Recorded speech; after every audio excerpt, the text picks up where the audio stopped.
کے برابر ٹھہراتے ہیں۔ وہی تو ہے جس نے تم کو مٹی سے پیدا کیا، پھر مرنے کا ایک وقت مقرر کر دیا اور ایک مدت اس کے ہاں اور مقرر ہے، پھر بھی تمہیں کافروں اس بارے میں شک کرتے ہو۔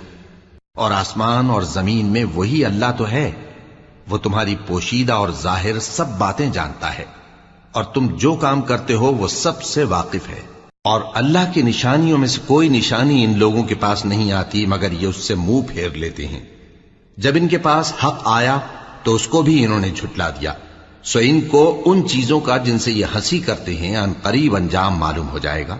کیا انہوں نے نہیں دیکھا کہ ہم نے ان سے پہلے کتنی امتوں کو ہلاک کر دیا جن کے پاؤں ملک میں ایسے جما دیے تھے کہ تمہارے پاؤں بھی ایسے نہیں جمائے، اور ان پر آسمان سے لگاتار مے برسایا اور نہریں بنا دیں جو ان کے مکانوں کے نیچے بہ رہی تھیں، پھر ان کو ان کے گناہوں کے سبب ہلاک کر دیا۔